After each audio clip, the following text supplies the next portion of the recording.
하나님 말씀 요한복음 6장 보겠습니다. 요한복음 6장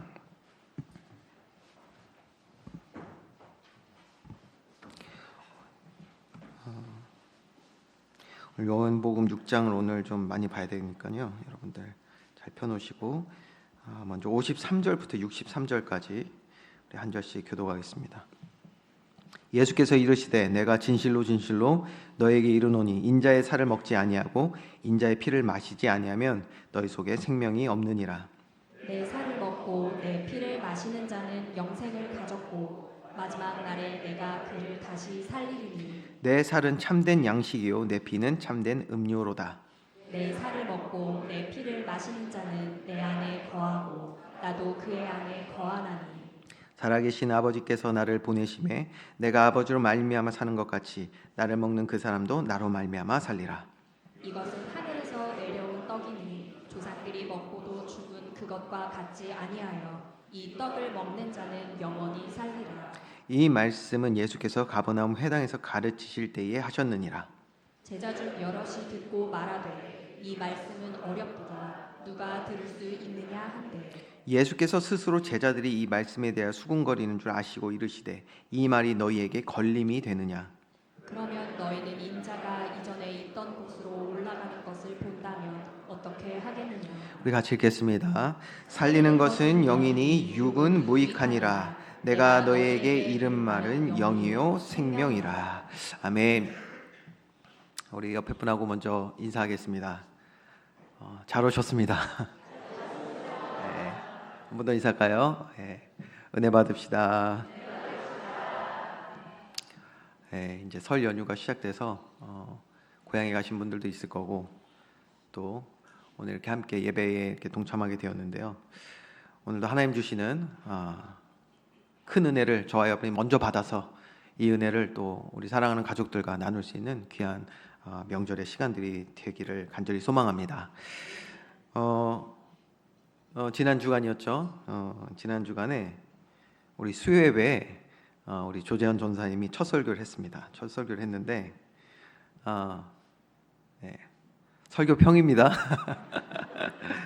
담백하고 진솔하면서 차분히 말씀을 나누는 모습이 참 은혜가 되었습니다. 또 많은 분들 오셔가지고 함께 기도해 주시고 은혜 받는 모습을 제가 함께 보게 되었는데 내용은 이 말씀에 순종하지 못하는 우리의 죄성에 대해서 이야기를 같이 나누고요. 정말 하나님의 은혜가 아니면 우리가 어찌 온전히 설 수 있을까 이런 것들을 다시 한번 우리가 묵상하면서 조용히 또 주님 앞에 머리 숙이는 그런 시간이 저는 개인적으로 되었습니다. 근데 그 내용이 참 좋았는데 특히 서론에 제가 좀 가져다 쓰고 싶으신 얘기가 있었어요. 서론을 들으면서 뭐였냐면 자신이 그 본 예능 이야기를 하더라고요. TV 예능이요. 배구 예능이었는데 그 배구 선수 김연경 이제 은퇴했죠. 김연경이 이제 감독이 되어가지고 선수를 키우는 그런 어떤 TV 프로가 있었던 것 같아요. 저는 안 봐서 모르는데 여기에 참여한 사람의 이름이 좀 특이하더라고요. 인쿠 씨라는 사람이 있더라고요. 그래서 제가 몰라서 찾아봤어요. 그 사람이 어떤 사람인가 몰라가지고 찾아봤더니 그 몽골 출신의 그 사람이더라고요. 실력이 아주 출중한 그런 친구였습니다. 그런데 이 문제가 뭐냐면 실력이 너무 좋은데 감독 말을 안 듣는 거예요. 플레이하면서 감독 말 안 들어요. 그러니까 보는 내내 답답했다. 그런 내용이었습니다. 그래서 이것을 어떻게 연결했냐면 하나님이 우리를 보실 때 이런 모습이면 얼마나 답답하실까. 그런 이제 내용들을 나눴습니다. 자, 우리가 지금 계속 말씀을 듣고 있는데요. 이런 답답한 모습. 감독이 얘기하는데도 말을 안 들어. 이런 답답한 모습. 그러니까 시청자들이 볼 때는 3자 입장에서 볼 때는 아유 답답해 진짜. 그거 좀 말 좀 들으면 좋을 걸. 그랬을 거 아닙니까? 왜 이런 모습이었을까? 바로 우리 안에 세워진 기준 때문입니다. 우리 안에 세워진 기준. 말씀에 순종할 수 없는 기준들이요. 우리 안에 굉장히 많습니다. 오늘도 함께 나누겠지만 복음서의 핵심 내용 중에 핵심이 바로 이 기준에 대한 내용들입니다. 제자 훈련은 뭐냐면 세속적인 기준, 우리에게 세워진 죄 아래 세워진 이 기준들을 내가 뭐 똑똑하고 알고 여러 가지 기준들이 있어요. 강한 기준들. 예수님께서 이걸 아주 단단한 마음이라고, 마음밭이라고도 표현하셨잖아요. 이 기준들을 주님께서 기경하셔서 옥토와 같이 바꾸시는 제자 훈련에 대한 얘기거든요. 그러다 보니까 이 기준에 대한 이야기들이 정말 핵심적으로 계속 나오게 됩니다. 여러분, 이게 얼마나 중요합니까?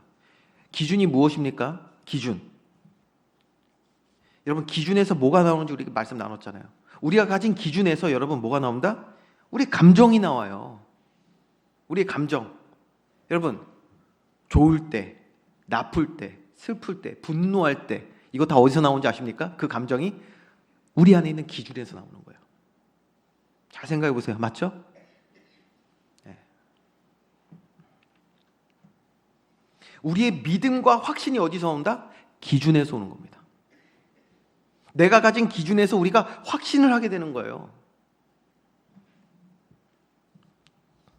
여러분, 우리의 기준에서 뭐가 나오냐면 삶의 방향과 목표가 나오게 됩니다. 내가 내일을 살아가는 것, 뭐 내가 10년, 20년을 준비하는 그 모든 게 뭐에서 나온다? 그 방향과 목표가 내가 가진 기준에서 나온단 말이에요. 다시 말하면요, 내 안의 기준이 내 삶을, 오늘 나의 삶을 이끌어 가고 있다고 해도 과언이 아닌 거예요. 기준이 그러니까 얼마나 중요합니까? 그렇죠? 자, 우리가 하나님을 알지 못할 때는 그렇기 때문에 오롯이 우리의 기준이 뭐예요? 세상에서 배운 것들로, 세상 기준으로 가득할 수밖에 없었던 거예요. 그 기준 가지고 살아간 것이죠. 자, 예수님 만나 구원받은 하나님 자녀된 후로는 그러면 어떻습니까? 자, 이게 우리가 지금 이제 제자들의 모습을 보면서 우리를 또 비교해서 보는 거거든요. 예수님 만났잖아요. 구원받은 하나님 자녀고요.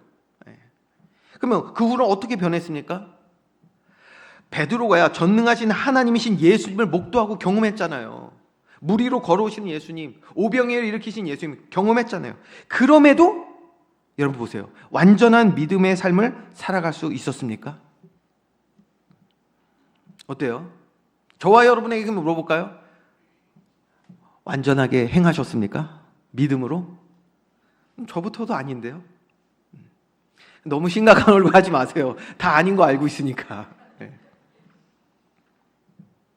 완전한 믿음으로 살아가지 못합니다. 분명히 믿음의 고백이 있음에도 불구하고 말이에요. 믿음의 고백도 있잖아요, 우리에게. 베드로도 있었습니다. 그런데 저와 여러분요, 여전히 삶의 갈등 가지고 우리의 삶을 지금 살아가고 있단 말이에요. 왜냐? 이것은 우리가 무엇을 지금 많이 알고 모르고 이 문제가 아닙니다. 삶의 기준이 일치되지 않고 있기 때문에 그런 거예요. 삶의 기준이.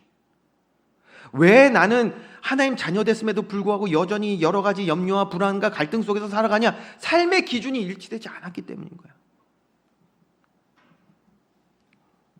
좀 더 이해하시라고 제가 그래픽 하나를 준비했어요. 자, 인간의 일치된 기준이 필요한 이유에 대해서 제가 한번 설명해 볼게요. 인간은 성경이 말합니다. 그리고 우리 모두가 알고 있어요. 영과 육이 하나인 존재로 우리를 하나님께서 창조하신 줄 믿으시기 바랍니다. 영과 육이 하나란 말이에요. 자, 저게 합쳐져. 그래 인간인 거야. 네.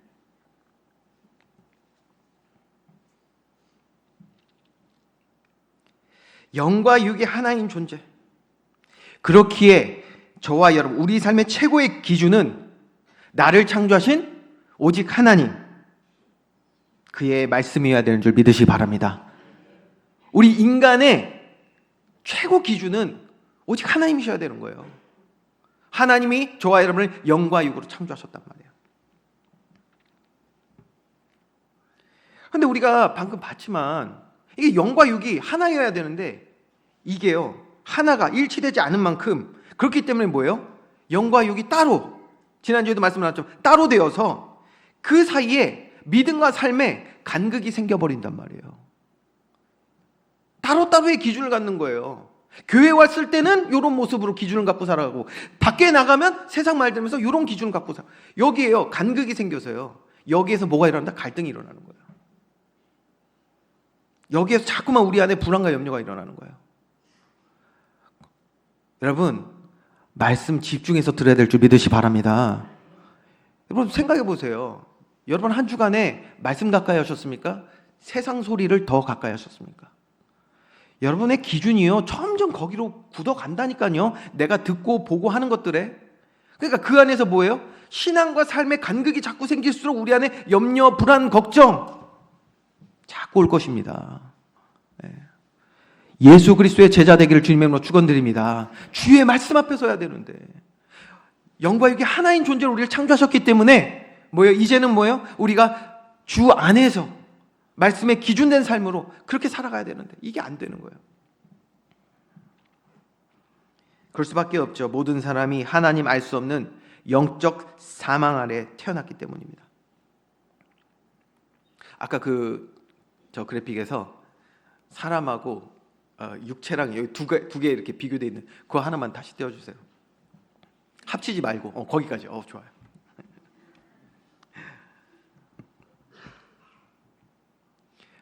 여러분, 인간은요 몸만 있지 않아요. 우리 영혼이 있어요. 영혼이. 하나님 만난 영혼만이 영생 얻는 줄 믿으시 바랍니다. 육체는 모두 죽게 돼 있어요. 언젠간 죽게 돼 있어요. 여러분, 당장 주님 내일 오신다고 하면 여러분 어디에 정말 신경 쓰시겠어요? 어디에 신경 쓰시겠냐고요? 육체입니까? 어떤 철학자는 그 얘기를 하더라고요. 당장 우리에게 10일의 그 여유만 남아있다. 지구 종말이 오는 것을 알게 된 거예요. 인류가 열흘만 남았어요. 뭘 할 거냐? 그 어떤 것도 후회되지 않도록 내가 하고 싶은 건 다 하고 살 거래. 틀렸습니다, 여러분. 아니에요. 그렇게 살면 안 됩니다. 우리의 영혼을 주님 앞으로 가지고 가야죠. 끝이 아니라니까요.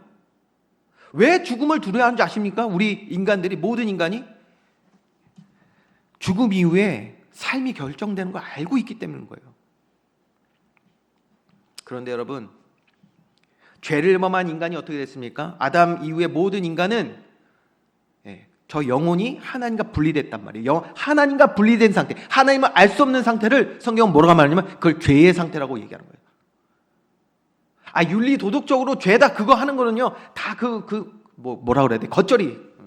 그건 지금 다 2차적인 거예요. 성경이 말하는 죄는 뭐냐면 영과 육으로 하나님께서 창조하셨는데 하나님과 함께 할 수 없는 상태가 되었다. 우리의 영혼이 죽은 상태, 사망의 상태에 되었다라는 거예요. 그러니까 뭐예요? 육체만 남아있다면 지금 모든 사람이, 그래서 성경이 말하는 거 로마서 3장에 뭐라고 말하냐면 모든 사람이 이 죄 가운데 태어났으니 하나님과 함께 할 수 없는, 하나님의 영광에 이룰 수 없는 상태라는 거예요. 여러분 잘 보세요. 그렇기 때문에 모든 인간은 뭐다? 죄인인 거예요. 죄인. 잘 깨달아지는 은혜의 길을 주님의 축원드립니다. 교회에 나와서 이런 얘기하는 사람이 있어. 나 죄인 아닌데요. 아니요. 성경에 말할 땐 죄인이 맞아요. 왜? 하나님 알 수 없는 상태에 있잖아요. 지금. 그게 죄인인 거예요.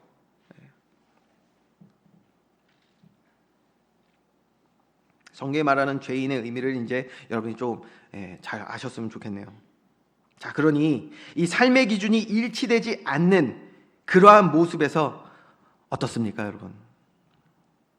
세상의 전통과 아까 육체는 세상의 전통을 따르는 거야. 그러니까 세상의 전통, 세상의 교육, 문화, 지식, 정치, 이 세상 전통을 너무 따라. 세상의 기준, 세상 전통, 한쪽으로는 하나님 말씀. 이 두 기준, 나의 삶 가운데 계속해서 이게 그러니까 충돌하는 거예요. 충돌. 세상 전통과 내 안에 세워진 그 기준과 이제 우리가 하나님 말씀 알잖아요. 그러니까 하나님 말씀과 이 두 기준이요 일치되지 않고 계속 충돌하고 있는 거예요. 이걸 영적 싸움이라고 하는 거예요, 여러분. 우리 안에 있는 싸움. 오늘 본문 역시 계속 이어집니다. 이런 삶의 기준, 가치관의 충돌 가운데서 천국 복음, 예수님께서 전해주시는 이 하나님 말씀, 천국 복음을 누리지 못하는 제자들을, 그리고 오늘 저와 여러분을 치유하시고 회복하시는 예수님의 제자 훈련 가운데로 지금 하나님께서 우리를 초대하고 계신 줄 믿으시기 바랍니다. 그래서 초대받아서 우리가 은혜 받고 믿음의 사람으로 세워져가는 귀한 예배의 시간이 되어야 될 줄 믿습니다. 자, 이 본론의 내용으로 이제 들어가 볼 건데요. 오늘 본문의 내용을 보면 오병이의 기적이 이제 마친 후잖아요. 오병이의 기적을 체험한 무리들이 바다 건너편까지요, 예수님을 아주 끈질기게 쫓아오는 모습을 오늘 본문의 말씀 보게 되거든요. 그들이 예수님을 쫓아오면서 뭐라고 부르냐면 랍비어라고 불러요. 랍비어. 예수님을 랍비라고 부릅니다. 랍비는 말씀을 가르치는, 율법을 가르치는 선생님이란 뜻이죠. 여러분, 근데 예수님은 누구십니까? 랍비가 아니라 창조주 하나님이신 줄 믿으시기 바랍니다. 우리를 구원하신 메시아 그리스도이신데, 자, 뭐 지금 그들은요, 무리들은 영적 사망 아래 있으니까, 그렇죠? 영적 사망. 그게 안 보이겠죠. 창조주 하나님을 보이지 않는 만큼은 어쩌면 랍비라는 칭호로서 가장 지금 예수님을 높이고 또 열광했기 때문에 이런 말을 썼을 거라 생각을 합니다. 그렇잖아요, 여러분. 나사렛에서 그 무슨 선한 것이 날 수 있냐? 그러니까 예수님이 아주 뭐 바리새인이나 귀족이 아니었단 말이에요. 그러니까 뭐 배우지도 못하셨고 목수의 아들이었고 이런 사람을 랍비라고 지금 부르는 거는요, 그 사람들이 얼마만큼 예수님을 지금 높이고 열광하고 있는지를 우선 보여주는 내용이에요. 중요한 것은 이들이 예수님을 이렇게 높이고 열광하는 이유가 무엇이었습니까, 여러분? 오늘 성경 말씀이 잘 나오는데, 예수님은 그들의 그 열광 속에, 랍비라고 부르는 그 숨겨진 그 이면에 이 잘못된 기준이 무엇인지를 정확하게 꿰뚫어 보시고 뭐라고 말씀하시냐? 자, 26절 말씀, 요한복음 6장 26절 말씀을 한번 다 같이 합독해 보겠습니다. 시작. 예수께서 대답하여 이르시되 내가 진실로 진실로 너희에게 이르노니 너희가 나를 찾는 것은 표적을 본 까닭이 아니요 떡을 먹고 배부른 까닭이로다. 자, 정확하게 말씀하시는 거거든요. 무리들이 예수님을 쫓는데 아주 끈질기게 따라온단 말이에요. 지금 예수님께서요, 그 무리들을 두시고 건너편으로 오셨어요. 그랬더니 그걸 또 알고선 여기 계셨냐고 하면서 이렇게 쫓아왔단 말이에요. 그들이 예수님을 찾아온 이유는 주님이 하나님의 아들이시라는 사실을, 그 표적이 나타남을 보고 믿어서 기쁨과 감사로 나온 게 아니란 말이에요. 지금 뭐예요? 단순히 자신들의 육체적인 굶주림을 해결해 줄 육신 문제 해결자로 그렇게 바라보며 그것이 필요했기 때문에, 그래서 예수님을 이렇게 집요하게 따라오고 있는 것입니다. 여러분, 이스라엘 백성의 이 영적 어두움, 이 영적 소경된 이 모습이 바로 보여져야 합니다. 다시요. 모든 인간은 영과 육이 하나 된 존재로 창조되었는데, 이 죄의 결과로 인해서 뭐예요? 영적 사망으로 인해서 영적인 기능들이, 보고 듣고 하는 모든 것들이 마비된 거예요. 오로지 육체적인 감각과 욕망에만 사로잡혀 있었던 모습을 지금 우리는 먼저 보게 되는 것입니다. 이게 지금 예수님을 따랐던 이유란 말이에요. 그래서 예수님이요, 이 부분을, 이들의 이러한 모습을 뭐라고 말씀하셨냐면, 제가 읽어드릴게요. 요한복음 6장 36절에 보면 이렇게 돼 있어요. 그러나 내가 너에게 이르기를 너희는 나를 보고도 믿지 아니하는도다 하였느니라. 보아도 볼 수 없는 거예요. 지금 주님의 말씀을 들어도 깨달을 수 없는 거예요. 왜요? 우리 안에 있는 그 기준 때문에, 세상 기준. 우리의 지정의라는 이 삶의 기준이 철저히 지금 뭐예요? 세상과 육체의 정욕에 장악되어 있기 때문에 주님을 바로 보고 따라갈 수가 없는 것입니다. 여러분, 이게 잘 보여야 됩니다. 이제 계속해서요, 이제 다음 시간, 그 다음 시간 계속해서 이런 부분들을 좀 집중적으로 나눠야 됩니다. 제자 훈련에서 지금 가장 고비가 왔어요, 우리에게. 고비. 여러분, 고비가 왔을 때, 뭘 배울 때 고비가 왔을 때 두 가지입니다. 하나, 포기한다. 둘, 견디고 인내하여 깨달음을 얻는다. 어느 순간요, 뭘 할 때요, 한계가 올 때가 있거든요. 여기에서 넘어서면, 그 마라톤 하는 사람들이 그렇대요. 10몇 킬로인가 뛰면요, 인간의 한계가 온대요. 근데 그 뒤를 넘어서면 그 어떤 것으로도 맛볼 수 없는 그런 쾌락이 찾아온대요. 그래서 마라톤을 한다고 하더라고요. 등산하는 사람들도 마찬가지고. 고비예요, 이제부터가. 저와 여러분에게 고비가 왔는데, 영과 육을 일치하는 이 하나님 나라의 기준, 즉 말씀이 삶의 우선된 기준이 되지 못하니까 예수님이 그 많은 그리스도의 일을 지금 행하고 계시는데, 그렇죠? 그걸 보고도 오로지 뭐예요? 내 배를 채울 수단으로서 예수님을 찾고 있는 모습들. 자, 우리 27절부터는 한번 한 절씩, 그래서 요러한 배경을 가지고 우리가 27절부터 쭉 한 번씩 좀 보려고 합니다. 제가 먼저 읽겠습니다. 썩을 양식을 위하여 일하지 말고 영생하도록 있는 양식을 위하여 하라. 이 양식은 인자가 너에게 주리니 인자는 아버지 하나님께서 인치신 자니라. 그들이 묻되 우리가 어떻게 하여야 하나님의 일을 하오리까. 자, 이들이 지금 이렇게 묻는 이유, 하나님의 일에 대해서 묻잖아요. 여러분, 하나님의 일이 무엇인지를 바로 알기 원해서 지금 묻는 것입니까? 그게 아니란 말이에요, 여러분. 지금 신앙생활 하는데도요, 이렇게 오해하고 착각하고 하는 사람들이 너무 많아요. 이들이 지금 하나님의 일이 무엇이냐고 묻고 있는 이 의도가 뭐냐는 거예요. 의도가, 그 기준이 뭐냐는 거예요.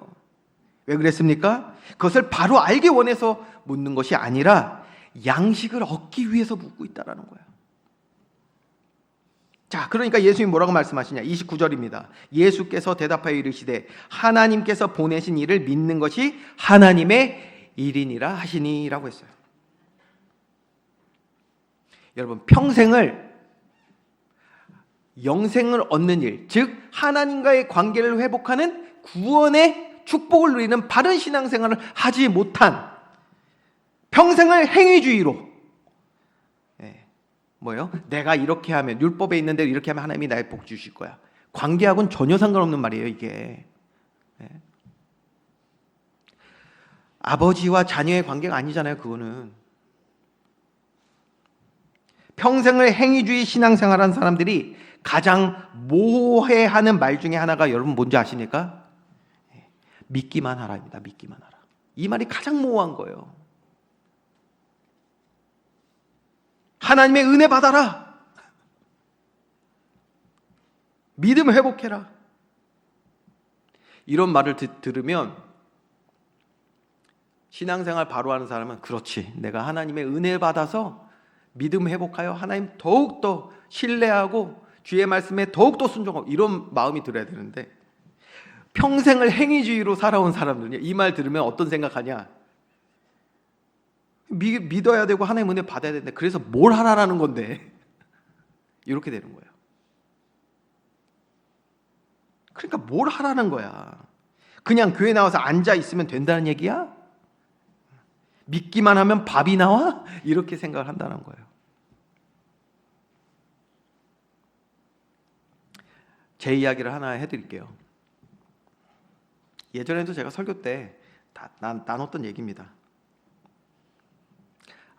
이렇게 제가 강단에서 말씀 나누면서 회개할 때가 있어요. 어떤 회개를 하냐면, 저도 오늘 같은 얘기를 또 할 거거든요. 여러분 다 들으셨던 얘기예요. 원로 목사님이 같은 예화를 하실 때 왜 저 예화밖에 없을까라고 저는 마음에 참 그런 적이 있었습니다. 지금 회개합니다. 또 할게요. 제가 대학 때 이제 제대를 하고 전과를 해야 되는 상황이 왔었어요. 제가 원래 대학을 들어갔을 때 두 가지 전공을 들어갔거든요. 하나는 경영경제를 들어갔어요. 제가 경영학을 전공했습니다. 두 번째는 컴퓨터공학을 들어갔었어요. 원래가. 근데 이거를 도저히 마무리를 할 수가 없는 거예요. 왜? 어려워요. 그래가지고 이게 어려워서 저랑 안 맞는 거죠. 그런데 그게 그냥 어렸을 때 아무것도 몰라요. 누가 옆에서 좀 도와줬어야 되는데 그런 게 없으니까 뭐 제가 도움을 안 바랬겠죠. 하여튼 그래서 그냥 멋있어 보여서 들어갔어. 그거 하면 왠지 멋있어 보일 것 같아서 그냥 들어간 거예요. 근데 너무 어려워. 그래서 제가 이제 그 군대 가기 전까지 경영경제학을 먼저 전공을 마무리를 했어요. 수료를 다 해놓고 졸업 기준을 마무리해놓고, 그거는 그 다음에 갔다 와서 그 컴퓨터 공학을 해야 되는데, 갔다 보니까 더 어려운 거예요. 전과를 해야겠다. 너무 마음이 어려웠어요. 그래서 알아보니까 방법이 없어요. 재입학을 하든지 뭐 편입을, 다른 학교 편입을 하든지 뭐 방법이 없는 거예요. 그래서 너무 고민돼가지고 제가 원로 목사님한테 찾아갔죠. 예, 가서 이런 제 고민을 상담하고 싶어가지고 갔어요. 이 얘기를 했습니다. 어떻게 생각하시냐고 얘기를 했어요. 제가 학교로 옮길 것까지 생각을 했거든요. 그래서 인천으로 올 생각을 했었어요. 사실 제가 포항에 있었지만 인천으로 올 생각을 했었어요. 그래서 제 이 깊은 고민들, 제 이런 아주 그냥 너무나도 갈등되고 이제 어려운 마음을 원로 목사님한테 다 말씀드렸어요. 다 들으시고 말이에요. 제가 보기에는 큰 고민 없이, 제가 볼 때는 큰 고민 없이 뭐라고 하시냐? 성령인도 받아라. 와, 이거보다 모호할 수 없는 거예요. 성령인도 받아라.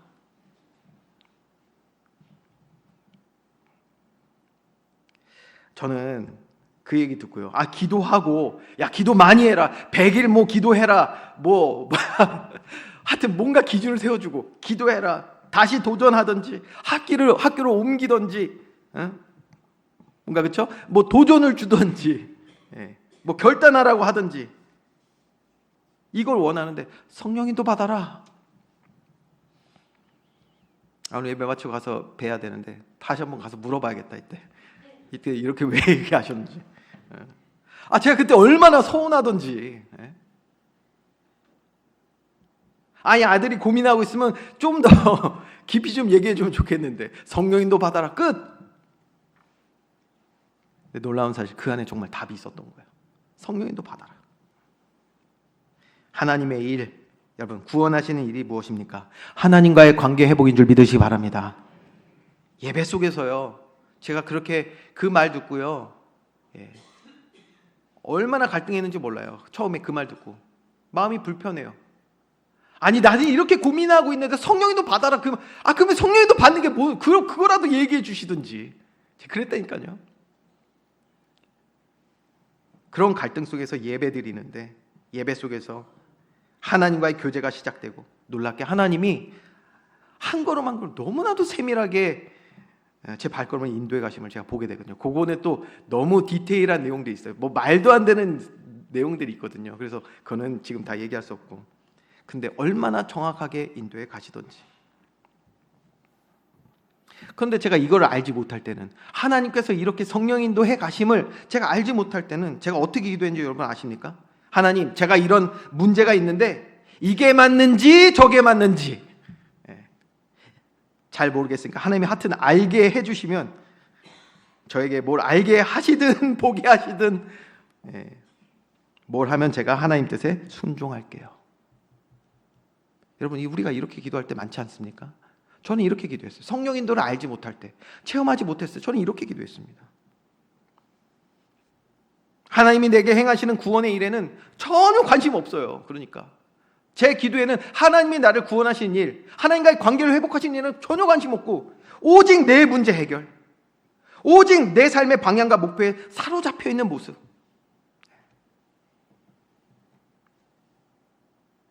그렇죠? 자, 30절 말씀 보니까 이 무리들이요, 지금 예수님을 따르는 무리들이요, 이런 수준의 질문을 하고 있는 거예요. 저처럼.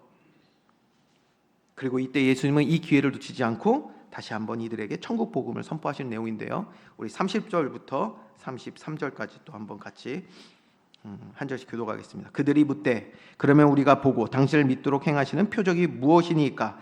하시는 일이 무엇이니까?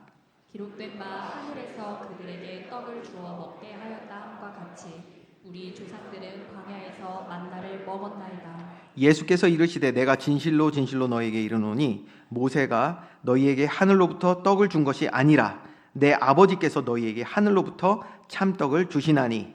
하나님의 떡은 하늘에서 내려 세상에 생명을 주는 것이니라. 아멘. 우리에게 영생을 주시는 분, 하나님이 나의 아버지, 나는 그의 자녀 되게 하시는 유일한 생명이 바로 예수 그리스도 자신이심을 선포하신 줄 믿으시기 바랍니다. 이제 예수님 사역 마지막에 이거를요, 결론적으로 다시 말씀하세요. 이 말씀을, 영생을 주시는 분, 즉 하나님과의 관계를 회복해 주시는 분. 영생이 뭐다? 하나님과의 관계 회복이 여러분 영생이에요. 그게 영생이에요. 저와 여러분은 오늘도 영생의 축복 누려야 될 줄 믿으시기 바랍니다. 지금 이 시간 우리 누려야죠. 이 예배 시간. 영생을 누리는 시간인 거예요, 이 예배가. 이걸요, 나중에 예수님께서 공생에 마치시고 십자가 달리기 전에 우리가 너무 잘 아는 그 말씀을 하시는 거예요. 내가 영생을 주는 그리스도라는 말씀을 어떻게 하시죠? 요한복음 14장 6절. 내가 곧 길이요 진리요 생명이니 나로 말미암지 않고는 아버지께로 갈 자가 없느니라. 그 말씀을 이제 풀어서 그때 다시 하시고 그때 다시 또 말씀 나누고요. 자, 그래서 예수님께서는요, 요한복음 6장 54절에 내 살을 먹고 내 피를 마시는 자는 영생을 가졌고, 자, 예수 그리스도께서 우리를 위하여 십자가에 죽으심으로 죄 문제 해결하시고 하나님과의 관계를 회복하신다는 걸 지금 얘기하시는 거예요. 영생을 가졌고, 영생은 그런 의미예요. 마지막 날에 내가 그를 다시 살리리라. 여러분, 표적이 무엇입니까? 예수 그리스도께서 이 땅에 오시고 우리에게 보여주시는 표적이 무엇입니까? 예수님의 십자가와 부활이 궁극적인 표적인 줄 믿으시기 바랍니다. 그래서 34절, 그들이 이르되 주여 이 떡을 항상 우리에게 주소서. 예수님 믿으면 모세의 만나보다 더 좋은 떡이 있는가 보다, 그렇게 생각하고 지금 이렇게 지금 간구하고 있는 거예요. 항상 그걸 달래요. 오직 육신의 삶에만요 딱 그 포커스가 맞춰져 있어요. 그래서 여러분, 이런 자신의 기준, 육신적 기준에 하나님의 말씀을 맞추고 잘 믿어보겠다고 애쓰는 거, 이런 모습 지금 보이는 건데요. 그렇게 하면 내 소망, 기도 이루어지겠지 하는 그런 마음으로 지금 계속 질문하고 있어요. 유대인들이요, 지금 이렇게 보세요. 하나님과의 바른 관계 회복 없이 이렇게 육신의 기준을 가지고 율법을 행하려 하다가 율법주의자, 행위주의자가 되었단 말이에요. 지금도 마찬가지예요. 지금 이스라엘 보면 여전히 이들은요, 예수님을 그리스도로 인정하지 않아요. 이들이 가지고 있는 그 세상적 기준, 정치적 메시아, 경제적 메시아, 이 메시아관을 잘못 가지고 있는 거예요, 세상 기준으로. 그래서 하나님과의 관계를 회복하신, 그래서 십자가에 죽으신 그 예수님, 부활하신 예수님을 메시아로 인정하지 않아요. 그래서 여러분, 오늘도 마찬가지 아니겠습니까? 신앙생활 한다고 하면서 여전히 하나님과의 관계 회복에는 아무런 관심, 마음과 생각, 정성 들이지 않으면서 그저 내가 한 만큼, 내가 신앙생활 한 만큼 보상받겠다는 그런 율법주의, 행위주의로 신앙생활 하는 사람이 얼마나 많은지 모릅니다. 지금 이 땅에 일어나는 많은 일들이 저는 바로 여기에 문제가 있다고 생각을 합니다. 자신의 기준에 말씀을 비춰보아요. 하나님의 말씀에 내 삶을 비춰보는 것이 아니라 자신이 가진 기준의 말씀을, 교회를, 목회자를 다 맞춰보고 판단하고, 그래서 자기 기준에 맞으면 은혜 받았다고 하고, 교회가 뭐 사랑과 은혜가 넘친다고 하고, 자기 기준에 맞을 때만. 그러다가 자신 기준에 맞지 않으면요, 교회를 비난하고 목회자를 업신여기고요, 심지어 하나님을 조롱하는 말까지 해요. 자, 그래서 예수님은 이제 본격적으로 주를 따르는 자들의 기준을 무너뜨리시는 성화의 일을 하시는데, 이 따로따로 되어 있는 이 영과 육의 기준이 하나 되게 하시는 제자 훈련을 하신단 말이에요. 우리 35절 말씀, 우리 한번 같이 35절 읽겠습니다. 시작. 예수께서 이르시되 나는 생명의 떡이니 내게 오는 자는 결코 줄이지 아니할 터이요 나를 믿는 자는 영원히 목마르지 아니하리라. 아멘. 예수님은 계속해서 이러한 잘못된 기준으로 잘못된 질문하고 마음 생각 갖고 있는 이들에게 더 선명하게 천국 복음을 점진적으로 선포하고 계신 것을 볼 수가 있습니다. 내 살을 먹고 내 피를 마시는 자는 영생을 가졌고 나를 먹는 그 사람도 나로 말미암아 살리라. 자, 그러니까 예수님께서 말씀하시는 거는요, 단순히 육체적인 생명을 연장한다는 그런 뜻이 아니잖아요. 다시요, 성경이 말하는 영생이 뭐다? 하나님과 끊어졌던 관계가 회복되는 게 영생이란 말이에요. 저와 여러분 예수 그리스도 안에서 하나님과의 관계, 그의 은혜와 사랑, 그 생명의 풍성함을 누리는 삶이 되길 주님의 이름으로 축원드립니다. 그 관계를 풍성히 누리는 게 생명의 풍성함인 거예요. 자, 이렇게 예수님은요, 여전히 세상 그 단단해진 그 세상 기준으로 하나님 말씀에 엉뚱한 질문하고 있는 이 무리들을 바라보면서 이렇게 복음의 본질을 선포하고 계신데, 여러분 사람들의 반응은 어땠는지 아십니까? 이 말씀을 들으면서 사람들의 반응. 예. 저 여러분들이 그러니까 수준 있는 성도들인 게 어떤 데서는요 정말 이런 말씀을 전하기가 쉽지가 않습니다. 예. 반응이 어떠냐? 지금 많은 교회들의 성도들의 반응일 수 있겠죠. 첫 번째 41절부터 43절 말씀 쭉 보면요, 이것도 우리 교독해 보겠습니다. 뭐 저만 하면 좀 그러니까. 자, 제가 먼저 읽게요. 자기가 하늘에서 내려온 떡이라 하심으로 유대인들이 예수에 대하여 수군거려 이르되 이는 요셉의 아들 예수가 아니냐. 그 부모를 우리가 아는데 자기가 지금 어찌하여 하늘에서 내려왔다 하느냐. 43절 같이 읽습니다. 예수께서 대답하여 이르시되 너희는 서로 수군거리지 말라. 여러분, 예수님께서 이렇게 말씀하실까 이들의 첫 번째 반응이 뭐예요? 수군거리는 거예요. 왜 수군거렸다? 지금 예수님이 말씀하시는 천국 복음과 그들의 기준이 맞지 않거든요. 예수님 보면서 이러는 거예요. 라삐오 하면서 왔으면서 한다는 소리가 뭐냐?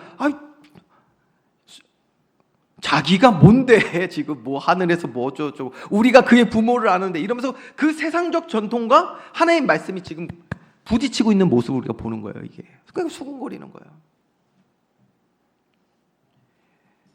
여러분, 우리 그러지 않습니까? 말씀 들을 때 내 기준하고 맞지 않으면요 내 마음속에서 수군거림이 생기는 거예요. 두 번째 반응 52절 말씀. 그러므로 유대인들이 서로 다투어 이르되 이 사람이 어찌 능히 자기 살을 우리에게 주어 먹게 하느냐. 무슨 말인지도 몰라. 예수님이 지금 자기 살을 지금 주시겠다는 얘기가 아니잖아요. 못 알아듣는 거예요. 못 알아들어. 왜? 세상 전통이 너무 강해요. 기준이. 하나님과 우리의 관계를 회복하신 영생 주시기 위하여 주님께서 십자가에 주신다는 얘기가 안 들린단 말이에요. 그러니까 뭐예요? 여기 보면 서로 다투어라고 돼 있거든요. 신경이 이제 곤두섰는 거예요. 이게 다른 말로 하면 신경이 곤두섰다는 얘기예요. 너무 자기 기준하고 안 맞으니까 신경이 곤두섰는 거예요. 사람의 지식, 전통은 이해 안 되죠. 여러분들 이런 경험 있으시지 않습니까? 저는 있거든요. 신경이 곤두서. 세 번째, 결국 어떤 반응이 나오냐? 세 번째 반응. 자, 여러분 60절, 61절 말씀. 60절부터 몇 절까지 돼 있죠? 지금 제가 눈 잘 안 보이네. 60, 61, 66이거든요. 우리 한 절씩 또 이것도 교독. 여러분이 한번 쭉 다 읽으세요. 그냥 시작. 제자 중 여럿이 듣고 말하되 이 말씀은 어렵도다. 누가 들을 수 있느냐 한데 예수께서 스스로 제자들이 이 말씀에 대하여 수군거리는 줄 아시고 이르시되 이 말이 너희에게 걸림이 되느냐. 그때부터 그의 제자 중에서 많은 사람이 떠나가고 다시 그와 함께 다니지 아니하더라. 자, 여러분 보세요. 그러니까 수군거려요. 날카로워져요. 자기 기준은 안 맞으니까. 그 다음 뭐예요? 마음에 어렵도다 하는 거예요. 여기서 어렵다라는 말은요, 내가 뭐 배우고 못 배우고 그 얘기가 아니라 어떤 지적 능력의 문제를 얘기하는 게 아니에요. 받아들이기 거북하다. 마음이 어렵다. 여러분 어떤 상황에서 마음 어려울 때 있잖아요. 받아들이기 어려울 때. 내 안에 자리 잡은 세상적 기준이 있는데 그 기준과 지금 예수님의 말씀이 너무 안 맞으니까 속으로부터 불편한 거예요. 지금 속으로부터 불편해. 저도 설교 중에 이걸 본 적이 있거든요. 제가 설교 중에 이걸 본 적이 있어요. 말씀을 듣는데 말씀 받아들이지 못하시는 거예요. 처음에는 비웃듯이 미소를 지으시더라고. 여러분 그거 아십니까? 제가 여기 서 있잖아요. 여러분 얼굴 다 보여요. 지금 여러분 표정 짓는 거 다 보여요. 근데 우리 딸들한테도 그래서 졸지 말라고 항상 얘기해요.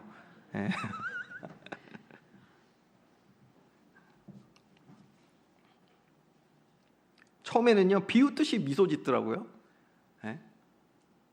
한쪽 입꼬리만 올라가. 물론 사진 찍을 때마다 그렇게 찍으시는 분들도 있어요. 이해합니다. 근데 그게 아니라 뭔가 받아들일 수 없으니까 비웃듯이. 나중에는 그런 분들 보면요, 그 점진적으로 변하거든요.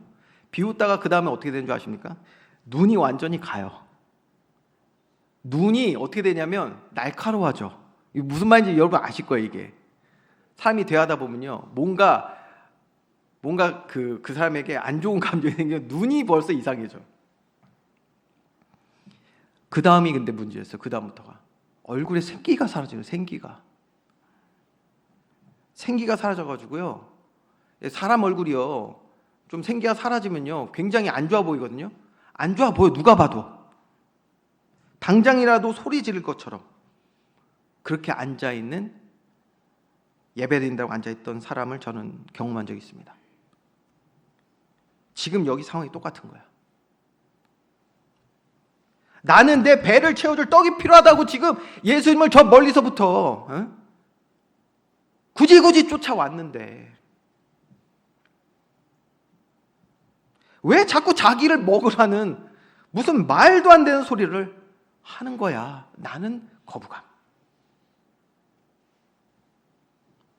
결국 여러분, 그러니까 어떻게 됩니까? 수많은 무리, 열심히 줄을 쫓던 제자들이라고 했거든. 제자들마저 예수님을 이때 떠나갑니다.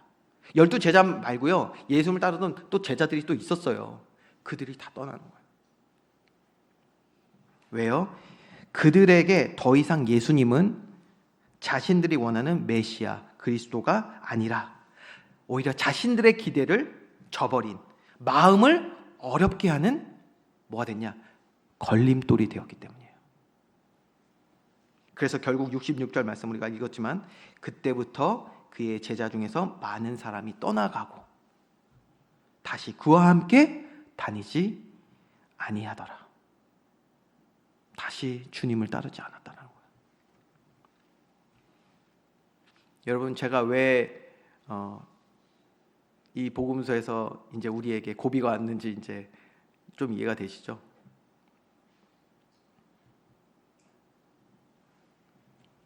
이렇게 수많은 무리가 열심히 있던 자들마저 떠나갈 때 예수님은 그가 친히 부르신 12제자들에게 이렇게 물으십니다. 67절인데요. 너희도 가려느냐? 여러분, 제자 훈련의 결정적인 질문이기도 합니다.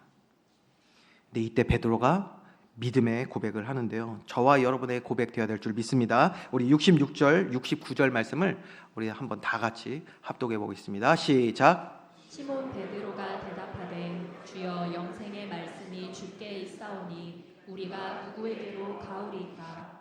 우리가 주는 하나님의 거룩하신 자인 줄 믿고 알았사옵나이다. 아멘. 영생의 말씀이 주께 있사오니 거룩하신 자인 줄을 믿고 알았다고 그랬어요. 즉 하나님의 아들이심을 알았다는 뜻이에요. 제자들을 부르시고 상수훈의 말씀 주시고요, 또 그 말씀 가지고 현장에서 주신 말씀을 확인하고 시험하시는 가운데 드디어 제자 훈련의 결과가 서서히 이렇게 나타나기 시작하는 거예요. 제자들이 이제 예수님을 생명의 말씀으로 인식하기 시작했다는 것을 보여주는 아주 중요한 장면입니다. 물론 제자들이요, 그 이후에도 여전히 가지고 있는 기준이 많았기 때문에 주님의 말씀을 다 이해하고 순종할 수 있는 것은 아니었지만, 우리 다음 시간에 이어서 보겠죠.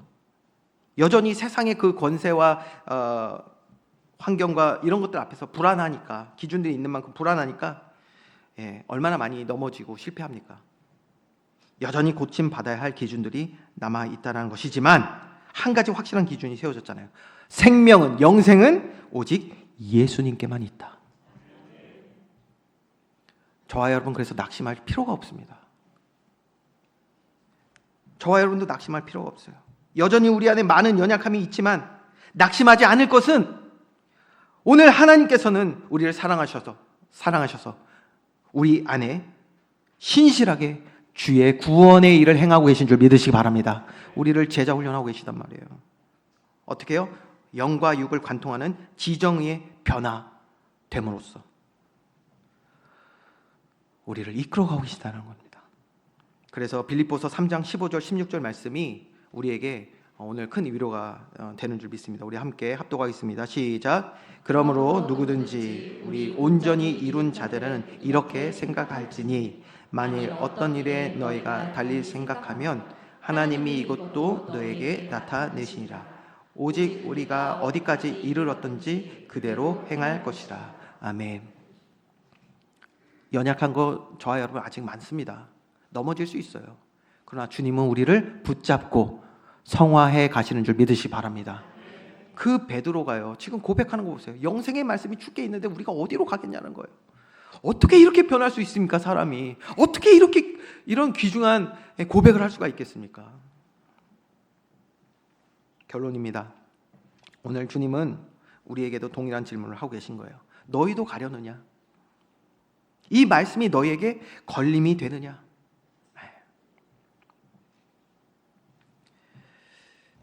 우리가 주님을 따른다고 신앙생활 한다고 하면서 여전히 우리의 기준이 나의 기대와 소망에 머물러 있다면, 거기에 잡혀 있다면 우리는 주님의 말씀이 내 뜻과 충돌할 때마다 실망, 낙심, 그리고 무리들처럼 결국 주님을 떠나는 그러한 모습까지 나타날 수 있다는 것을 잊지 말아야 됩니다.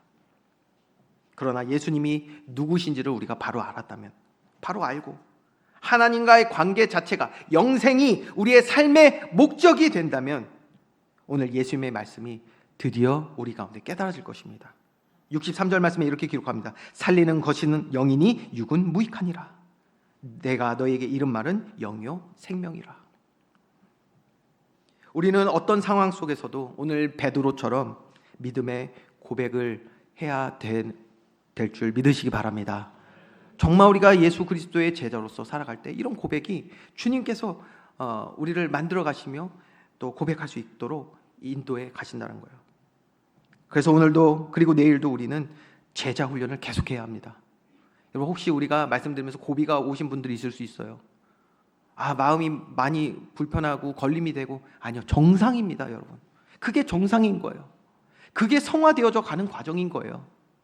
그러나 우리는 뭘 알아야 돼요? 바른 방향과 목표를 알고 제자 훈련을 이어가야 합니다. 그래서 말씀이 우리 삶의 최우선된 일치된 기준이 되어야 되는 것입니다. 내 안에 숨어 역사하는 모든 세상의 전통, 세속적인 기준은 십자가에 못 박혀야 될 줄 믿으시 바랍니다. 제자 훈련이에요, 그게. 제자 훈련. 그리고 매일 생명의 떡인 말씀을 먹으면서 주님과 연합하는 훈련을 해야 되는 거예요. 제자 훈련, 이게 제자 훈련이에요. 다시는 주님과 동행하지 않더라가 아니라 날마다 모든 순간 주님과 동행할 수 있는 저와 여러분 되기를 주님의 이름으로 축원드립니다. 그렇게 되면 어떻게 돼요? 이해되지 않는 상황 속에서도 주의 말씀이 여기 있으니 떠나지 않겠습니다 라는 오늘 베드로의 고백 같은 이런 의지적인 결단이 우리에게 오게 되는 것입니다. 이게 다 제자 훈련이고 제자 훈련의 결과들인 거예요. 저와 여러분 이렇게 되면 어떤 변화가 이어지냐? 여러분, 놀라운 변화가 이제 오기 시작하는 거예요. 이 고비를 넘어서기 시작하면요, 어떤 제자 훈련에 정말 여러분 그거 있잖아요.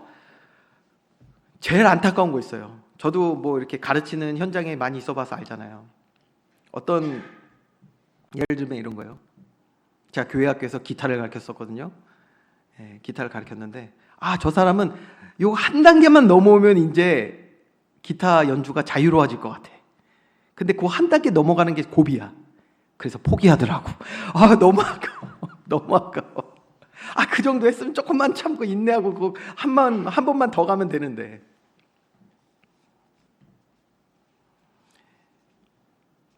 저와 여러분 서로를 위해서 많이 기도하시고요.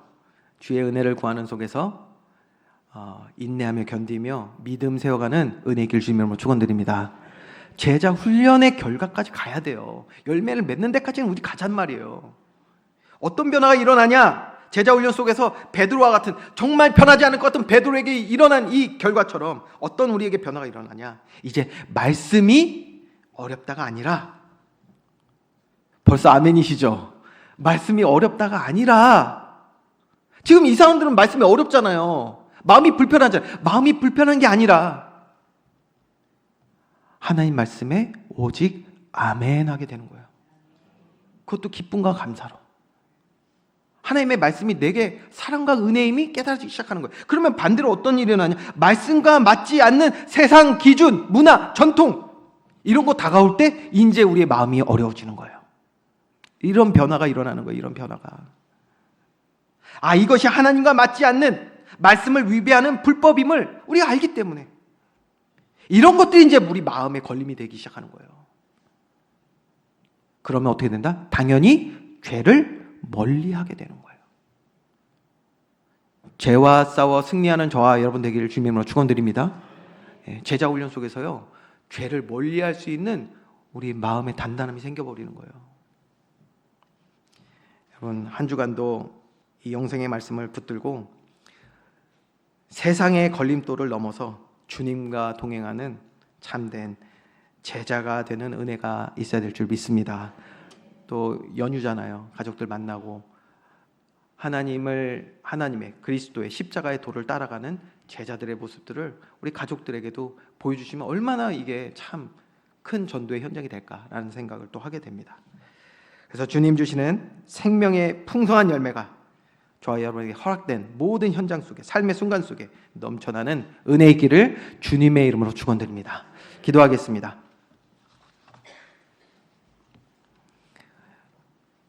좋으신 하나님, 오늘도 주의 말씀으로 우리의 연약한 부분들을 알게 하시고 또 드러내시고 치유하시며 또 온전하게 세워가시는 그런 은혜의 시간 되게 하심에 감사를 드립니다.